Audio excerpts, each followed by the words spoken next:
All right. Hey, everyone. This is Dr. Ayleen with the Medicine Walk. And today's walk is really important to me because I've had a lot of people who have been communicating with me and talking to me about pressure. And pressure can do some really amazing things. Pressure can create a diamond. Pressure can allow us to be able to be more. And sometimes it's important to add a little bit of an edge, add a little bit of pressure, add a little bit of intensity. Because honestly, I can't think of one person who doesn't really enjoy when it's easy, when everything flows smooth, when everything becomes what it is that you want it to be and what you expect it to be, and that you don't have to really work for it. And there's nothing wrong with that. There's nothing wrong with enjoying those times when we don't have to work quite so hard for it. And when we think about those times that we learn the most, it comes from those times when it gets challenging. It's what causes us to go into that place of, I got to step up my game, or I've got to tap into tools that I haven't gotten really good at using.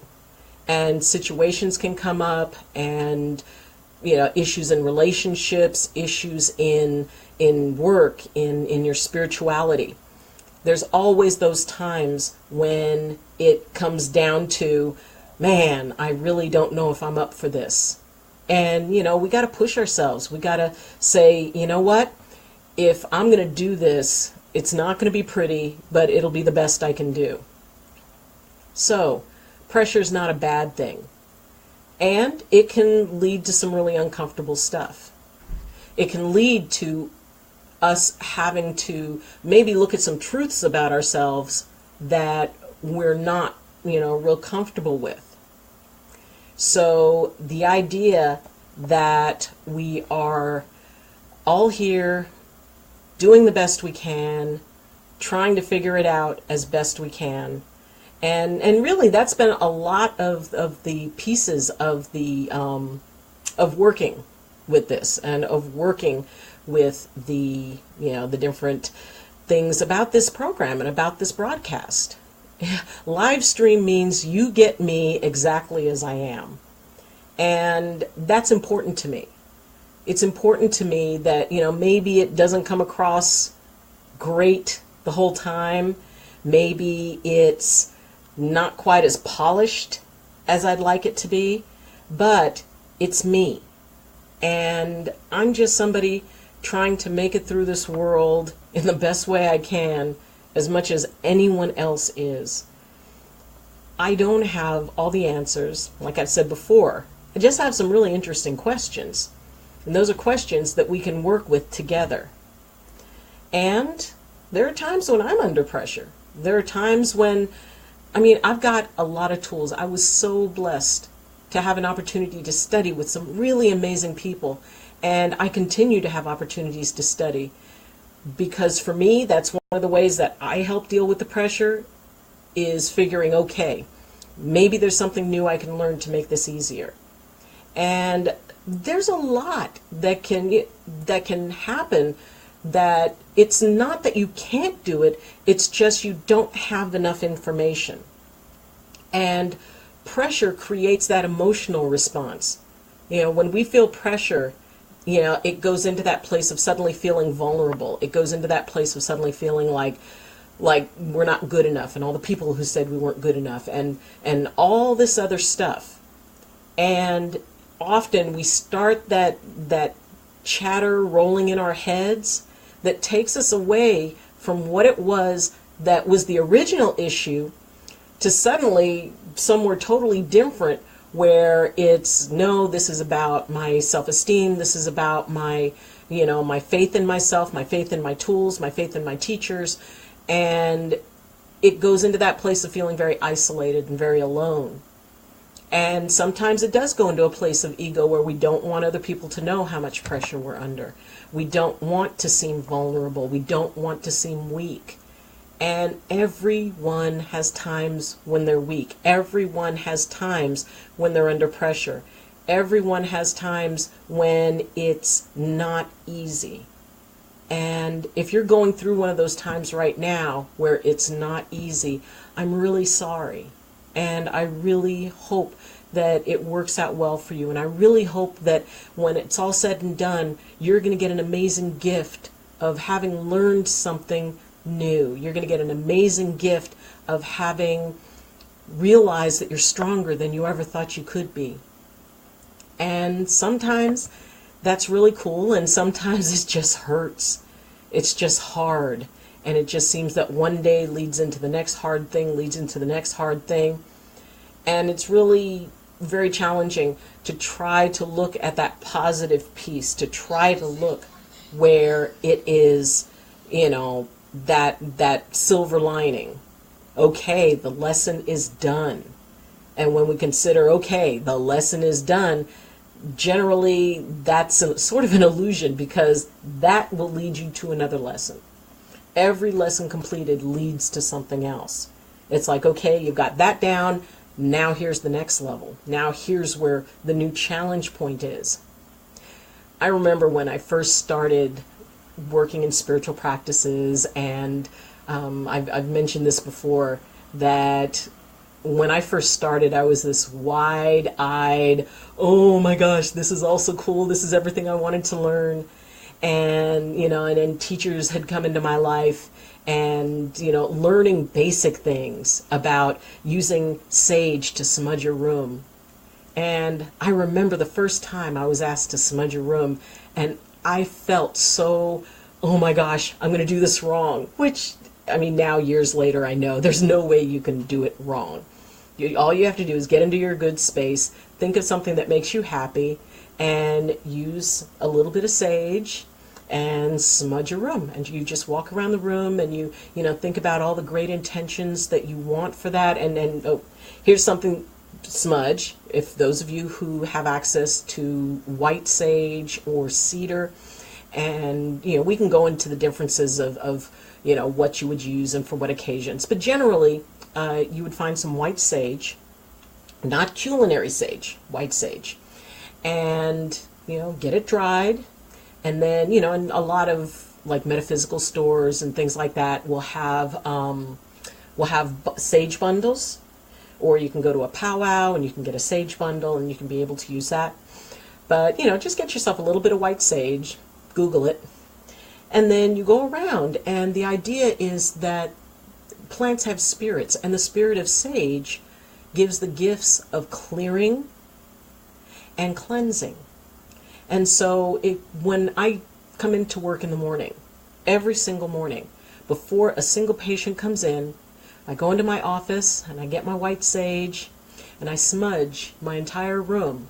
And as I'm doing that, I'm playing music that makes me very happy. And I think about all the people who are going to come in not feeling good, and they're going to leave feeling better, and that, it's just going to be an awesome time, and it's an awesome space, and no matter what anybody brings in, they're safe, and they're going to feel safe, and I'm going to be safe, and I'm going to do the best work I can.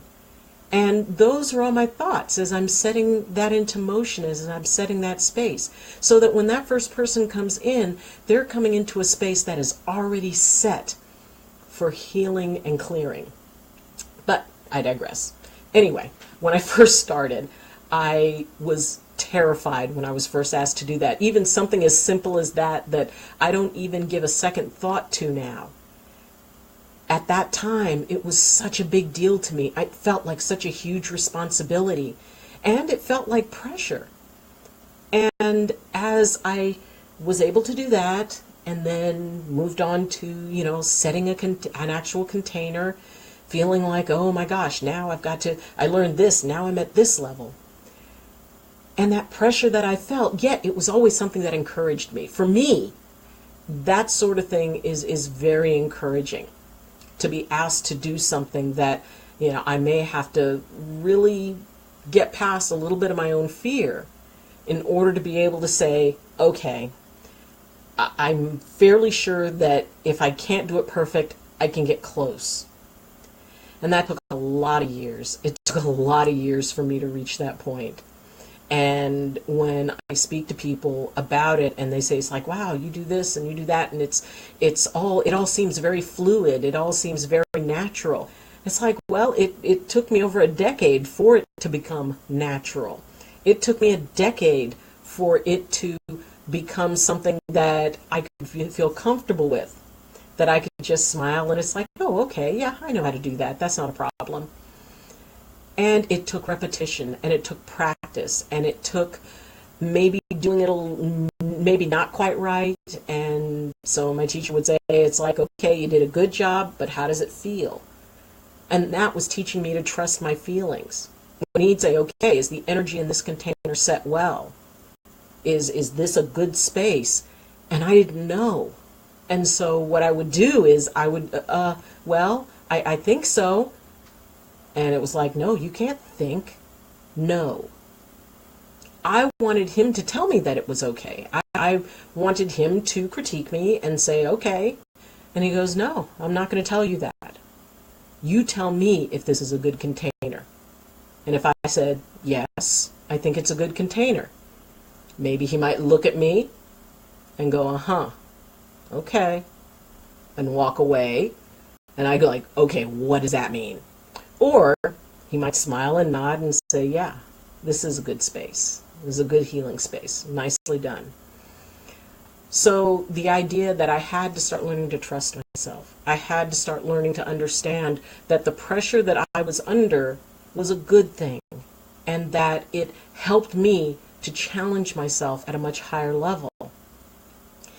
And pressure can do that. I mean, everything has light and shadow. Pressure that's allowed to run amok, pressure that is not something that you're putting an energy into, yeah, that can be really hard, and it can leave you in a really, really bad place, because then you get overwhelmed.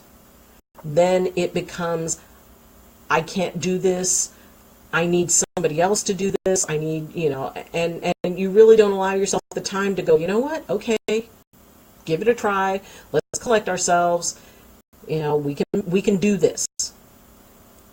And once you reach that point where you can say, okay, whatever it is that's creating the pressure, just say to yourself, okay, we can do this. And when I say we, that's because none of us do anything really alone. We've got friends, we've got family. If you are a person who has a particular spiritual belief, you tap into that. If you believe that your ancestors are watching over you, tap into them. If you believe you have a guardian angel, tap into that. Because one of the best ways to help the pressure ease off is by realizing you don't have to do anything alone. There's always someone that you can reach out to and say, hey, I need some help. And they can say, okay, what have we got? You can do this. And maybe, they help you out a lot. Maybe they just say, well, try this, this, and this, now go. And then you try it and you figure it out. And if it doesn't work the way you hoped it would, don't give up. If you really are intent about it, that just means you've got to find another way.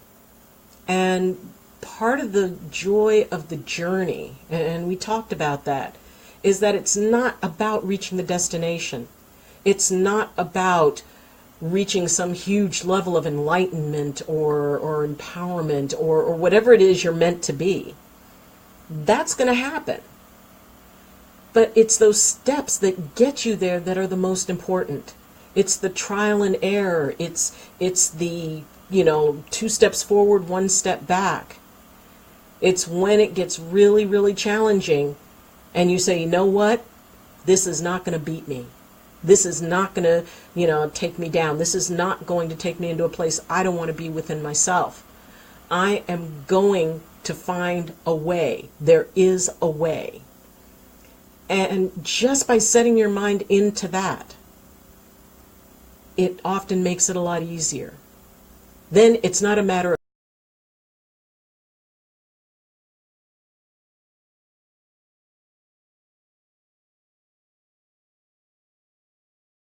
of get new ones. You can always get new tools. Find that way. If there are things you don't know, there have been a lot of cases in the work that I do where it's like, man, I'm not too sure about that, but I'm pretty certain I know somebody who does. I'm pretty certain I know somebody who I can call up and say, hey, I've got this situation, I'm working with this, what do you think? As a chiropractor, I do that often. I'll consult with another chiropractor and say, hey, I've got this really unusual case, and I know that you do a really good job with this particular thing. Can we talk about it a little bit? And so we go over it. We bounce things off of each other. We get ideas. And, I've had other chiropractors call me and say, hey, I've got this situation, and I know you've dealt with it before. So, how would you deal with this? And it's like, okay, well, tell me what's going on. And so through blending together, through figuring out, okay, we can be greater than the sum of our parts. See, and that's what synergy is all about. Synergy is about separate elements coming together and being able to do stuff that they couldn't do on their own. And we live in a very synergistic world. We can connect with people, we can figure stuff out, we can get into groups and brainstorm things. Where when you're sitting by yourself, I was once taught that it's very hard to solve a problem with the same mind that created it. And when all you have is the mind that created the problem, it can make it very tough to find a way to pass the pressure point to the solution. Sometimes getting past the pressure point just means releasing. It means surrendering to the idea that, you know what?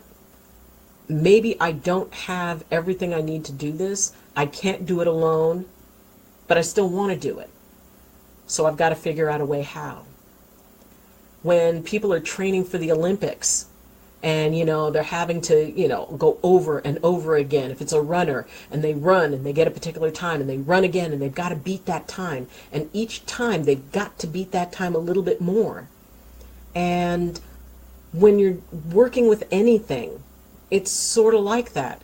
You're able to achieve one thing, but you can't just sit on those laurels. You got to move to the next one, the next one, the next one. Maybe the person who helped you to, cut your time in half can't get you past that.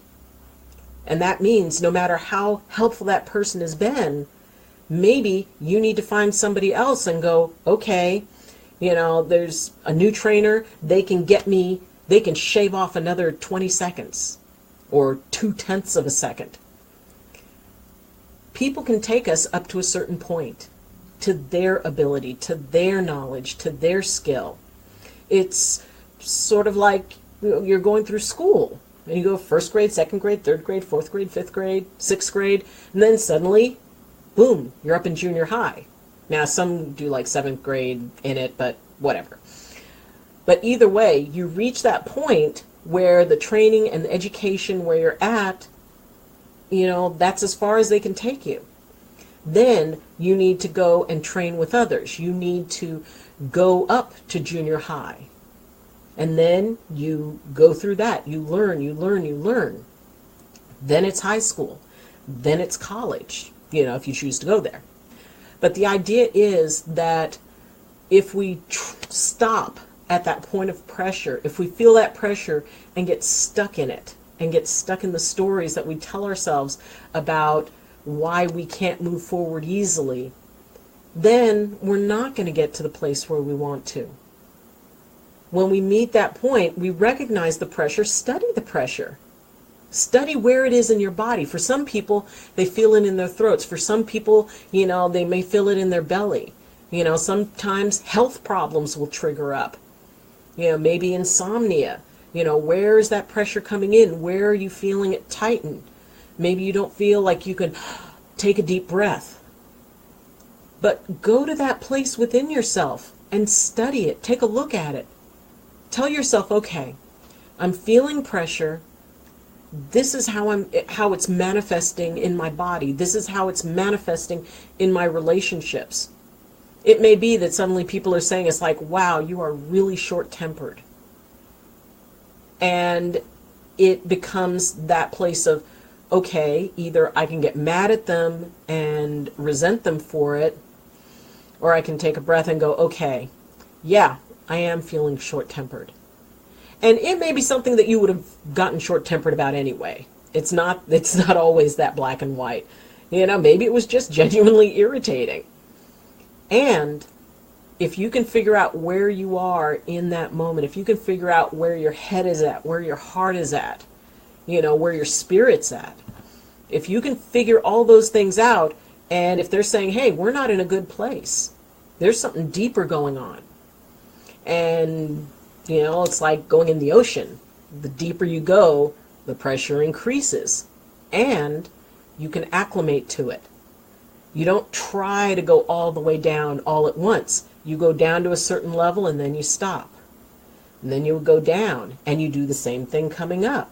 You don't take it all in one giant bite. You can nibble at it. You can take the time. There is always time. And often one of the big pressures is time. Well, I've got to do this and I've got to do it now. And when people come to me and say, it's like, well, you got to do it now, I'll say, why? Well, because it needs to be done. It's like, well, yeah, but does it need to be done now, right now? And most importantly, can you do it now? Well, no, I can't do it now. Well, then why are you asking yourself to do it now? If we're setting up expectations based on the pressure of what we feel we need to be doing, what we have to be doing, what we're not doing, if we can't reach that point of saying, you know what, hold it, hit the brakes, what's going on? If I feel an urgent need to do something, why does it have to be now? Is that because somebody else has said, hey, there's a project to be done and it's a crunch time and we've got to get this particular work finished? That's one thing. And if you're on the other side of it and you're the one deciding, no, it has to be now, it's got to be now, we got to do this now, and there is no set deadline other than what you set, then you can always change it. You can say, whoa, okay, why am I feeling like this has to be now? Is this my fear talking? Because I'm afraid that if I don't do it now, it's not going to get done? Or is it the idea that maybe I feel like I need to demonstrate something in order to have others view me in a particular way? Maybe I put off something and I kept putting it off and kept putting it off. And then when it became down to crunch time, it's like, oh my gosh, I got to get this done. I got to get this, and then suddenly it's rush, rush, rush, rush. There's a saying, lack of prior planning on your part does not constitute an emergency on mine. And if somebody comes in and says, man, this got let go and this fell through the cracks and now we've got to do this, it's like, wait a minute, time out. Let's take a breath and let's figure it out. We don't have to act this particular second. We can make a choice, make a plan, figure out what the situation is, and all of those things, just by stopping and taking a breath, it reduces pressure. When you decide that you have the ability and the right to take your time to figure out what you want to do and how you want to do it, that reduces pressure. When you realize that in the big stream of things, a year from now, you probably won't even remember that this event occurred, that takes the pressure down. Don't put yourself under more pressure than you need to be, because in the long run, it does not do anything but frustrate you. It does not do anything but create tension and stress inside of you. It doesn't lead you to where you want to be. And when you get there, you won't get there feeling good. You'll feel exhausted. And when that happens, you don't really get the full benefit of the gift that pressure situation led to. If you can get to the end of it and you go, you know what? I feel really proud of myself. I learned a lot and I did more than I ever thought I could. Not so bad. Pat on the back. I got this. And it doesn't matter what anybody else thinks of it, because everybody else is going to have opinions. Well, you could have done this and you could have done that. You could have done that. It's like, yeah, but I did that and I got the result I wanted. So, something is beeping here. So, and we've got some on Facebook. We've got Carolyn. Hi, Carolyn. And she's mentioning about struggles with friends and people. And, she wants to have them listen to her, but she wants to keep the friends, but she doesn't want to push them away, but she doesn't want to be involved in the pity party.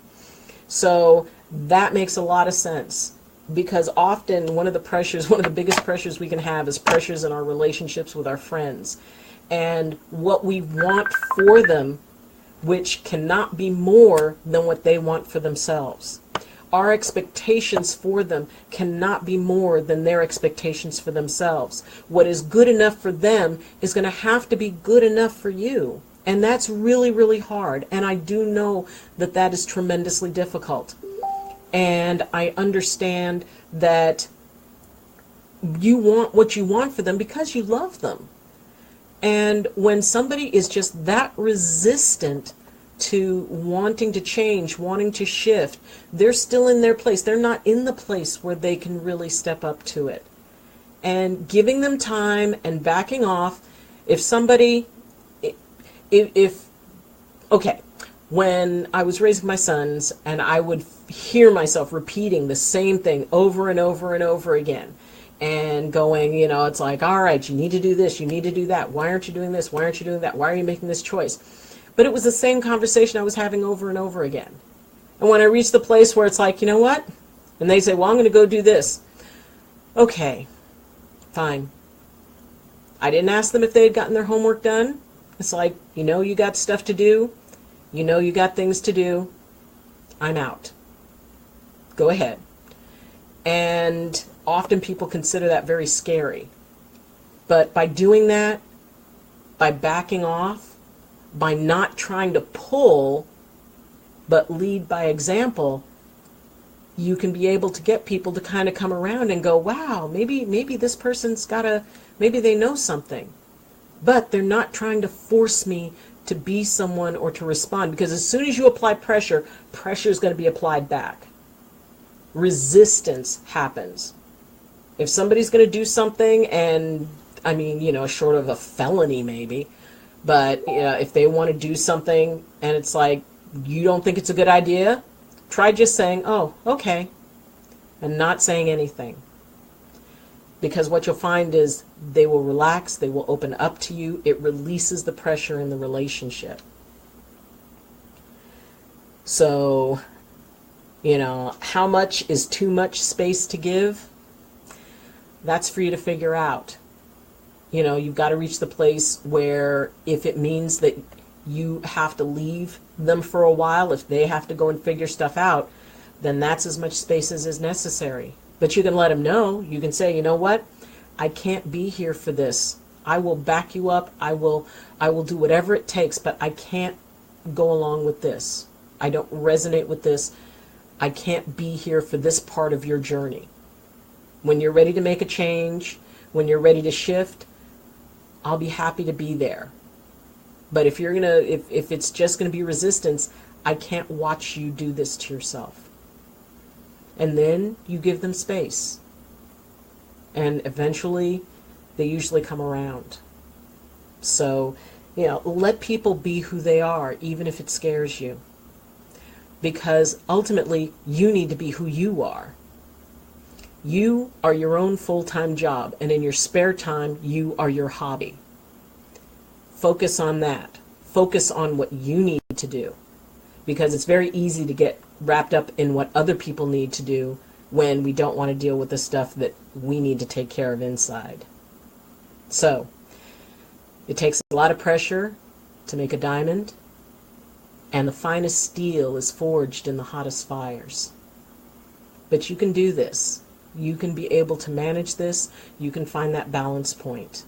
You're not going to get it right all the time. It's not going to be pretty all the time, and it's almost never going to be easy. But it gets easier. So don't worry about this. You can't do it wrong. And you'll figure out your way. So thank you for joining me. And for those of you who are live streaming on the Facebook, hi. You'll be able to see this also because at the same time we're streaming on YouTube. So this will all be on YouTube. And so we're going to try this a little more often and see how it works out.